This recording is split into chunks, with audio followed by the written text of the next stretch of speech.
Hello everyone, this is part 30 of What If Naruto Was Trained by Anko, and I hope you guys enjoy this video and to like, to subscribe, to share, and check out the playlist, to see more comment down below. Now let's start the intro. They call me a god. They call me a god. They call me a god. Join my membership, the perks are great. It's in the description. Be sure to like and subscribe, it gives me more. Uchiha Sasuke was staring out the window with a pissed off look on his face. He had woken up that very morning feeling like crap. According to the nurse that had cleaned him up, much to his embarrassment, he had been in a comatose condition for several weeks and it was only thanks to Tsunade-sama that he was awake. While she was helping him into a pajama, again much to his embarrassment, she told him that Namikaze Naruto and Jiraiya of the Sannin had convinced her to come back to the village and that according to the rumors she was going to be the Godime Hokage. Sasuke tuned her out after that, as he was too angry at hearing that the Dobe of the class had succeeded in bringing back a woman who was famous for leaving the village swearing she would never return. After she was done, the nurse left him alone in his room saying that if he needed anything, she was only a press of a button away. This left Sasuke to think how he had gotten into this predicament. After racking his brain a bit, he remembered what had happened and a scowl appeared on his face. Itachi had come back to the village and was not even interested in him. Sasuke had noticed how strange Kakashi had acted at the dango shop and on a whim, he decided to follow him. Imaging the surprise when he saw his older brother, the one who had ked all those Sasuke held dear, standing there right in front of him, like he was challenging him to attack. He was about to attack his brother when he heard Itachi say that he wasn't interested in him but instead wanted to know where Naruto was. That had shocked Sasuke more than anything and it angered him even more and he could not hold it back any longer. To his surprise, Itachi did not even move a muscle and just stood there waiting for him to strike. When Itachi grabbed his wrist and pulled him close, Sasuke could not believe the difference in power between the two of them. The Chidori was his ultimate attack and his brother stopped it like it was nothing. Not only that, but it seemed Itachi was bored beyond anything.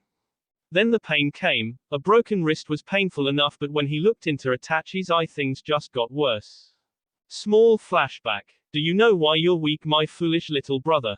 Itachi whispered in his ear. Sasuke was on his knees holding his broken wrist trying to bite the pain. It's because you lack hatred. Maybe this will help you improve a bit.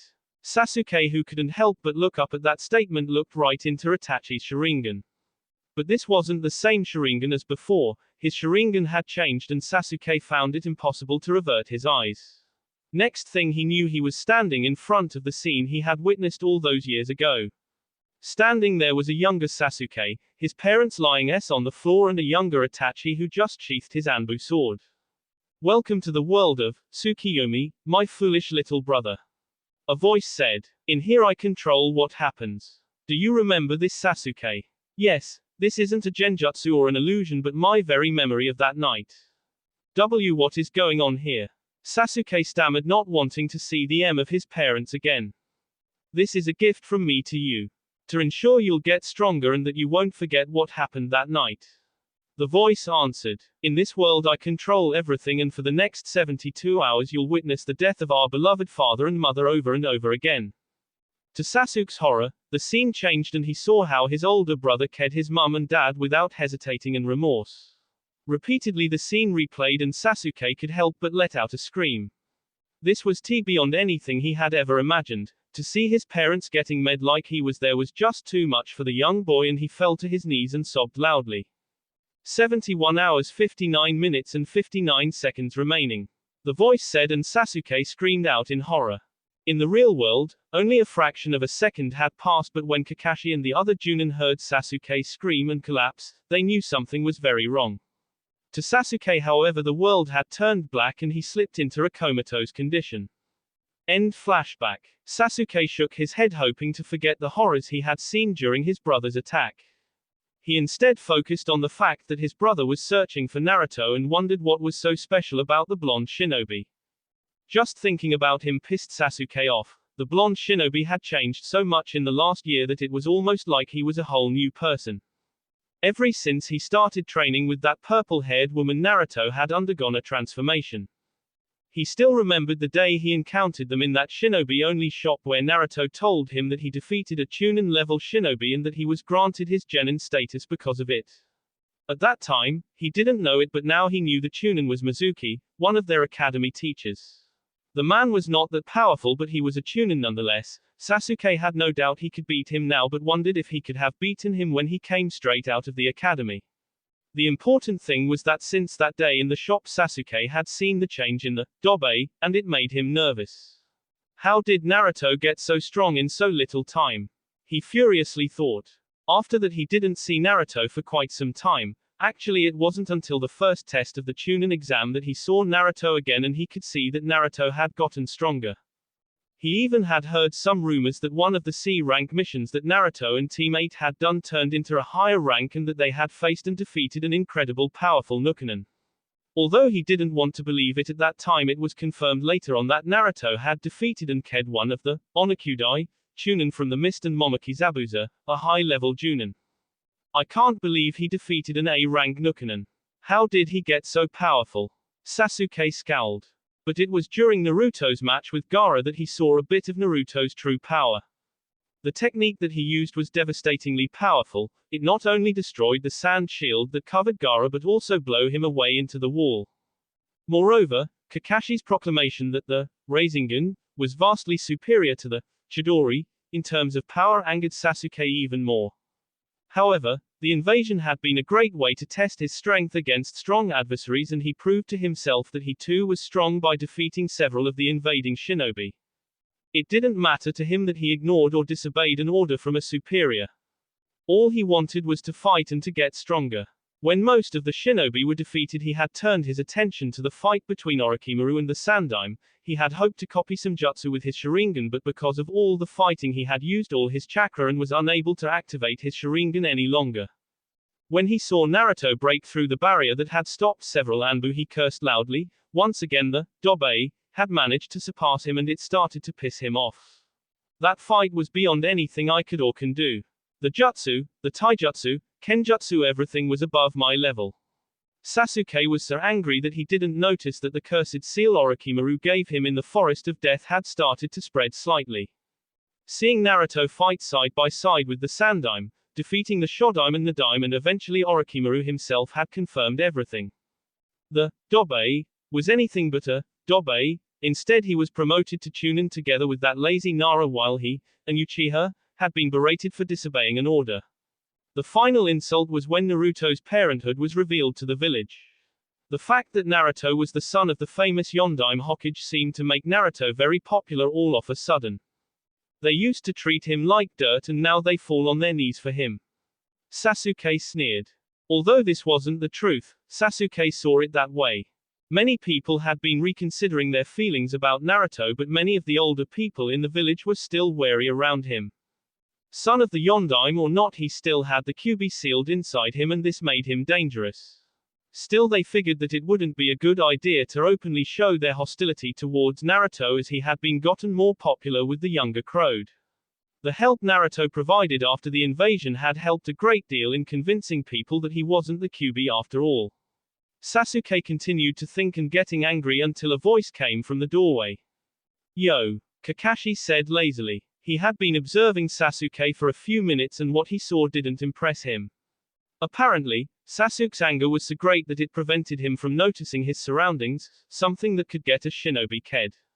Kakashi didn't have to ask why Sasuke was so angry. It was written on his face and it showed in his eyes. What do you want? Sasuke said with some malice in his voice. I'm glad that you're awake, Sasuke. You got us worried there for a moment. Kakashi said while entering the room. Whatever. Sasuke just turned his head back to the window and stayed silent. Yes, well, I came here to tell you that you'll be able to leave the hospital in a few days. Also starting then, you'll be part of a special unit designed to defeat the group called Akatsuki. Kakashi said, knowing that this would interest Sasuke. Akatsuki. What's that? Sasuke said curiously. Akatsuki is a group of S-rank Nukenin, one of whom is your brother and the man you saw next to him. We don't know the goal, but it's safe to say that they are a threat to Konoha. Kakashi shrugged. When Sasuke heard that Itachi was part of this group, he immediately agreed to join this group of elite fighters. He could already imagine the things he would learn while training with such a group. But he would have to make perfectly clear that Itachi was his Takei. He wouldn't allow anyone else that privilege. After all, only an Uchiha can defeat an Uchiha. They were the elite of the elite, everyone knew that. He could already see Naruto's face when he told him that he was selected for a special unit. Beat that Dobe. He smirked. Meet us at training ground at 6 am when you get out. You will be training with Team 8, Team 10, Team Guy, Sakura and Naruto in physical training, ninjutsu, genjutsu and taijutsu. Kakashi continued. Wait a minute, you mean that this special unit is made out of genin? Sasuke all but shouted. That's right, Hokage-sama selected our teams personally, saying that all of you have the potential to become strong enough to deal with S-rank Nukenin. Kakashi said, smiling although his mask covered it. This can't be happening. Just when I thought I surpassed Naruto. Sasuke thought, his anger coming back in full force. Oh, one last thing, Sasuke. You are forbidden to use the Sharingan to copy jutsu or any techniques from your fellow members of your group. Kakashi said seriously. What? You can be serious, Sasuke said loudly. I'm very serious, Sasuke. Copying jutsu from enemies is one thing, but to steal them from your friends and allies is a whole other thing. Trust me when I say that even I don't copy jutsu from fellow Konoha shinobi. To do so would not only be dishonorable, but it would be an insult to those who worked hard to master those techniques and jutsu. Kakashi explained, hoping Sasuke would understand what he was trying to say. So how do you expect me to learn new jutsu and get stronger? Ha! Sasuke said, glaring at his sensei. By learning them like you did before you acquired the Sharingan. By practicing and training, then and only then will you truly master them. Kakashi patiently said. Besides, Naruto and the rest won't allow you to copy their jutsu anyway. By now, Sasuke was fuming mad. First he heard that he would have to work and train with Naruto and the rest of those loser shinobi, and then they forbade him from using his Sharingan, his birthright. Who cares if he copied a few jutsu? He was an Uchiha and the Sharingan was part of him. He would have to start thinking that they wanted to hinder him in his quest of getting stronger. This was preposterous in his opinion. Sasuke, I know you like to depend on your Sharingan, but you really should learn how to fight without it. If you're strong enough to fight without it, then you'll be twice as strong when you do use it. Kakashi said, seeing how mad his student was getting. He really hoped that Sasuke would adapt and learn to work with the rest of the genin. Together they would be a force to be reckoned with, but they needed flawless teamwork if they wanted to go against the Akatsuki. Think about what I said, okay? Sasuke didn't bother to acknowledge Kakashi's parting and just continued to brood while staring out the window. Things were spiraling out of control and he needed to get back on track. He figured he could give this special unit a chance, seeing that Kakashi and the rest of the Junin sensei were the best in their field, so he should be able to pick up some useful stuff. But once he had learned everything they offered, he would have to find another way to get stronger. By the time Naruto and his team had finished eating, it had already gotten dark, so they decided to go home for the night. Tomorrow would come soon enough, and to be honest, most of them were still tired and hurting from Guy's training that morning. After saying the goodbyes, Anko and Naruto linked hands and walked towards Anko's apartment. Naruto, however, had been thinking about moving into the home his parents left him in their will.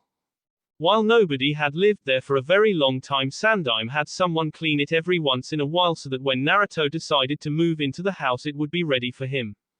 While he loved Anko's apartment, he found it to be a waste of time to pay rent every month while he had a house where they could live. Now that his heritage had been announced and most of the shock had passed, perhaps it was time to take the next step.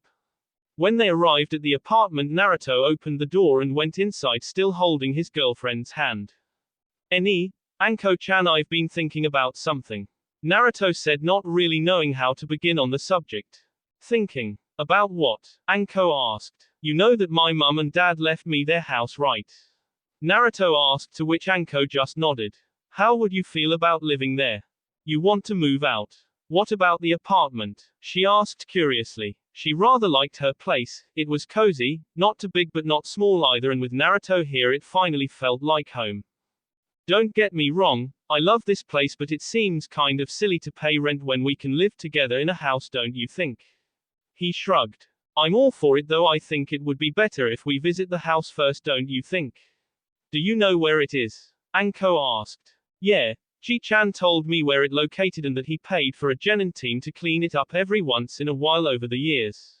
Naruto nodded. Still, it couldn't hurt to check it out before we make a permanent decision. Anko nodded and hugged Naruto close. She knew how much this house meant for him.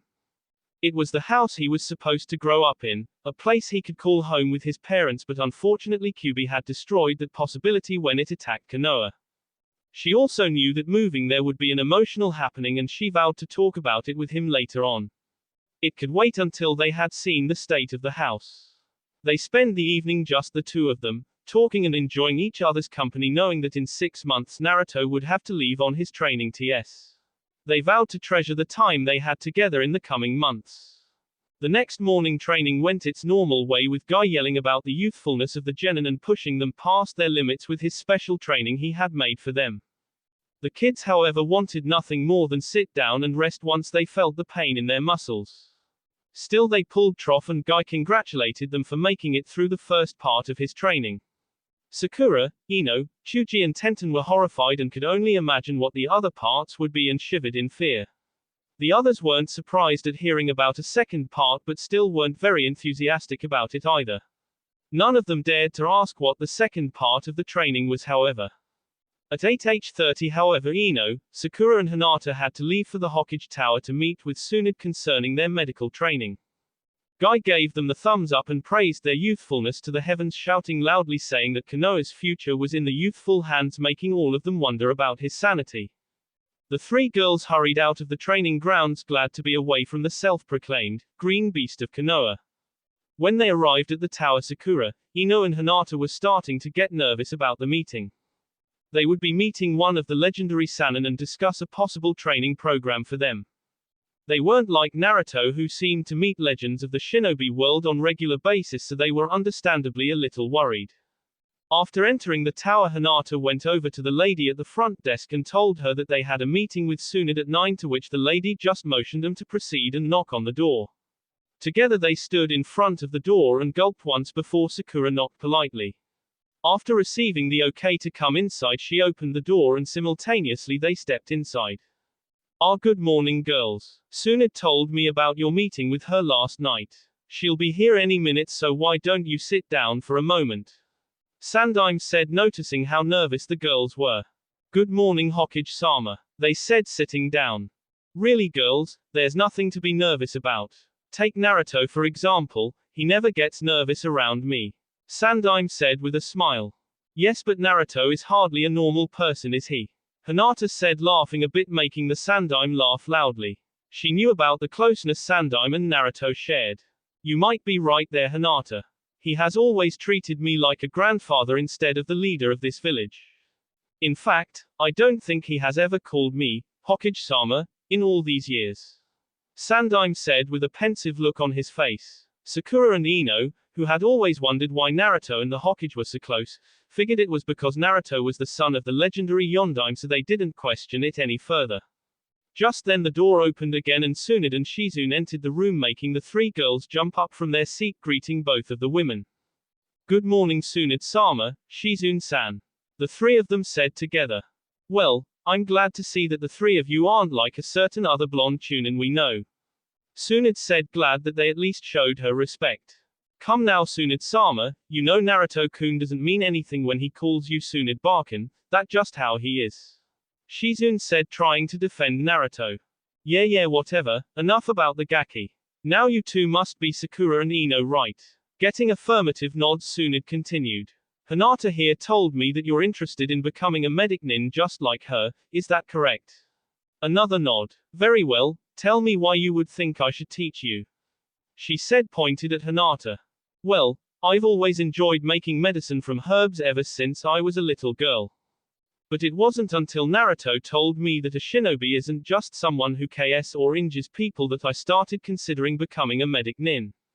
I told him that I don't enjoy hurting other people and that maybe I should quit being a shinobi.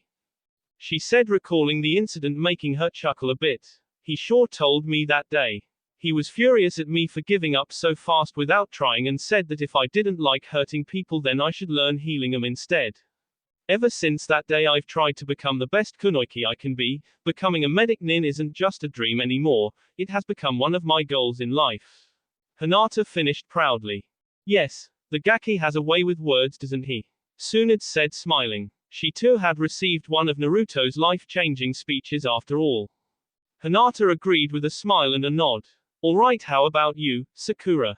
I didn't get one of Naruto's speeches like Hinata, but I guess the reason why I want to become a medic nin is that I too want to keep my friends and family safe. If I can become a medic nin, then I can help my teammates and friends when they're hurt, making sure that they come back home to me. To be honest, until the Chunin exams I was a useless fangirl chasing after Sasuke-kun, but I made a promise to Hinata-chan that I would change and become a kunoichi worthy of Konoha. Sakura said softly. She was a bit ashamed to talk about her fangirl period, but she needed to show that she had changed for the better, not only to Tsunade but also to Hinata. So you want to keep those you love safe and out of harm? Tsunade asked. Very well, and last but not least, Ino. My reason is about the same as Sakura, Tsunade-sama. Like her, I was chasing Sasuke instead of trying to be the best kunoichi I could be. I've been trying to rectify that ever since the Chunin exams. My teammates are my friends and I want them to be safe, and if I become a medic nin, then I can make sure that none of them ever leave me. Ino said with confidence. Very good reasons indeed, but I have one last question for the three of you. Tsunade said, leaning back in her seat. Do you have what it takes to complete this training? She held up her hand showing she wasn't done yet. Let me tell you girls that being a medic nin isn't that simple. There will be times where you won't be able to help those in need. That no matter what you do, there will be times that you won't be able to save your patient. Can you handle the responsibility of having to take decisions that could mean life or death? This is the duty and curse of a medic nin. Now tell me, can you handle that? Aloud, yes from the three girls was the answer, and Tsunade smiled while looking at Shizune, who nodded. They had been impressed with the three girls and the decision was clear. They would train them to be the next generation medic nin. They would entrust the future of Konoha to them by teaching them everything they knew. Slowly Tsunade stood up and walked in front of the girls, who looked up at Tsunade.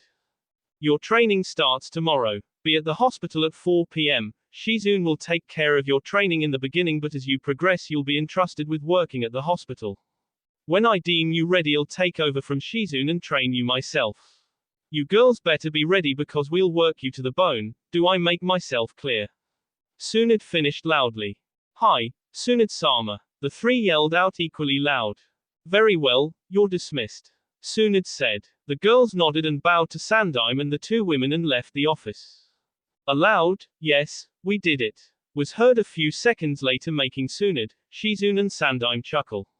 Tsunade liked the three girls and thought that if they would be able to finish the necessary training, they would be wonderful medic nin and a valuable asset to Konoha.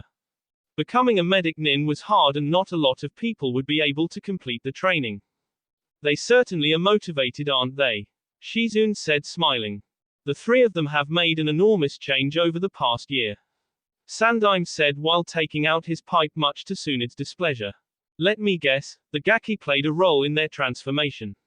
Tsunade said while waving her hand to prevent the smoke from reaching her. Indirectly, yes. He forced Hinata to confront her own feelings, and in turn she forced Sakura to face her own feelings. Ino and Sakura, however, were rivals for years, but everything changed after the Chunin exams. Sandaime said. Ino was defeated by Uchiha Sasuke in the preliminaries, where he attempted to use a Kaiten jutsu against her. It seems she took his aggressive nature very badly, and her feelings for the young man seemed to have lessened a great deal. You know, I haven't heard much good about this Sasuke. Do you think he'll be trouble? Tsunade inquired. Sasuke is obsessed with King, his brother, and the trauma he suffered all those years ago make him rather unstable. I hope that he learns to open up to the rest of the genin, but I'm afraid that won't be so easy. Sandaime sighed. Maybe we should let Naruto-kun talk to him. Shizune said, half jokingly, half serious. Unfortunately, that would prove to be even harder. Sasuke and Naruto have a complicated history together. During their academy days, Sasuke was the best in class, while Naruto, though not his fault, was last. Naruto saw Sasuke as a rival, someone he wanted to surpass, but Sasuke refused to acknowledge Naruto in any way. Then Naruto started training with Anko and got much stronger in only 6 months. That he not only surpassed Sasuke and became a Chunin before him must have been a huge shock to Sasuke, and it resulted in him starting to dislike Naruto even more, maybe even hating him. Sandaime explained to Tsunade and Shizune. The fact the last surpassed the Rookie of the Year must have been a tough nut to swallow for someone like Sasuke. Tsunade agreed. We'll see what happens, but you should know that Orochimaru has taken an interest in Sasuke and even gave him a cursed seal. This alone is reason for worrying, but as long as he doesn't do anything that could endanger Konoha, there's nothing we can do. Sandaime said. Of course, Orochimaru has always been jealous of the Uchiha for their capability to copy jutsu. Tsunade said, understanding why her ex-teammate would be interested in Sasuke. Let's leave this subject for another time. Are you ready for tonight? No doubt rumors have already filled the village about you coming back. Sandaime said, making Tsunade groan. I'm as ready as I'll ever be, I guess. Tsunade sighed. She didn't look forward to the announcement that she would become the Godime. Sandaime nodded, and together they started looking over the preparations they had made for the ceremony.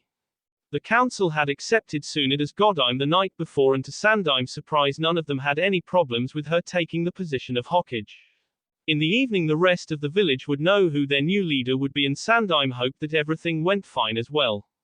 The whole village would be assembled, shinobi and civilians included.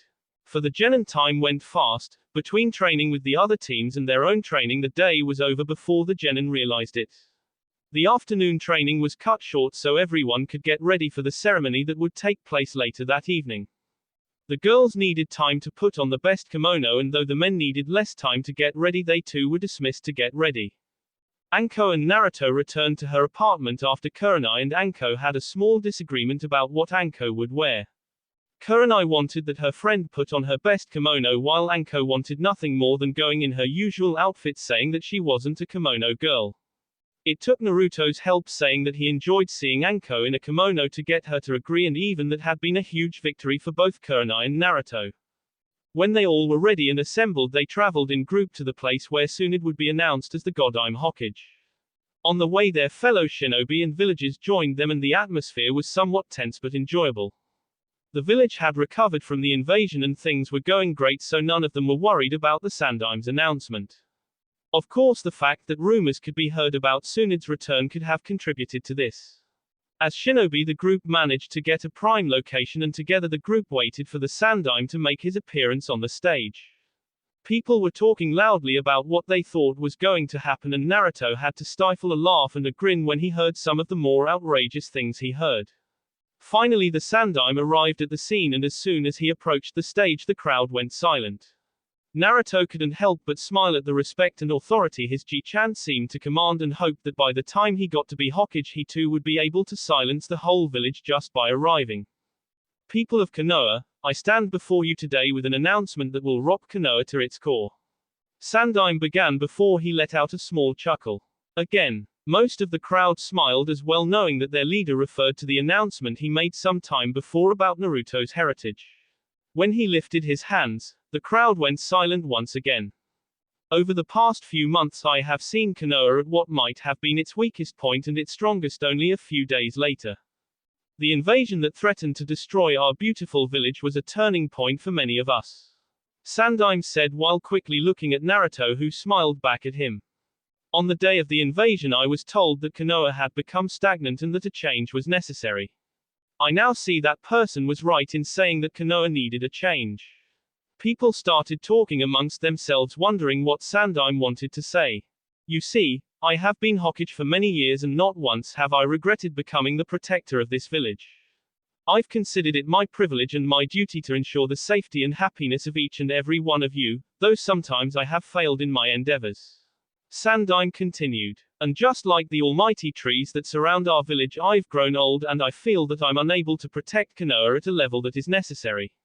It is for that reason that as of this moment effectively I, Sarutobi Mamoru, resign from my position as Hokage. To say the crowd was shocked at this announcement was a huge understatement. Even with several rumors going around, nobody had thought that their leader would resign today. People were starting to get nervous, and most of them were wondering who would be their new leader and what would that leader be like. Almost everybody in the village adored the old Sandaime, as he was fair to everyone and strict to those who deserved it. Sarutobi let them wonder for a moment before he tried to gain back control of the crowd. Once again he raised his arms asking for silence and their attention. It took a bit longer for the crowd to stop talking this time, but after several minutes people were finally quiet. I'm sure this comes as a huge shock to some of you and that most of you are worried about what will happen next.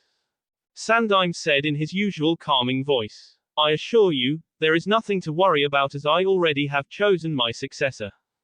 I have the utmost confidence that my successor will be everything this village need in a leader. There is no doubt in my mind that she will be a better leader than I was. People of Konoha, I present to you the Godime Hokage, my former student and member of the legendary Sanin Tsunade. Saying this, Sarutobi took a step back, allowing Tsunade to come forward so she could greet the crowd. At hearing that Tsunade, one of the legendary Sanin, would be their new leader, almost everybody in the crowd relaxed, knowing that she was able to defend the village in time of need. Not only that she was a direct descendant of the Shodime Hokage, so being a Hokage was in her blood.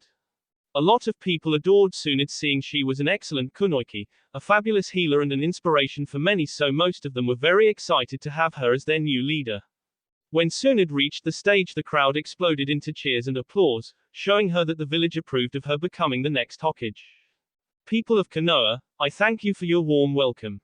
Tsunade began her speech. I won't bore you with a long speech like Sarutobi sensei, seeing that I'm not used to speaking to such a large crowd just yet.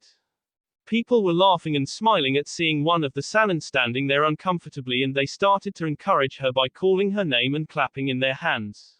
From the front row, a loud, "You're doing great, Bar-chan," could be heard, courtesy of a blonde shinobi. Tsunade, who had heard Naruto's words, glared at him with a look that promised a lot of pain when she saw him again. Naruto just ignored the glare and continued laughing loudly.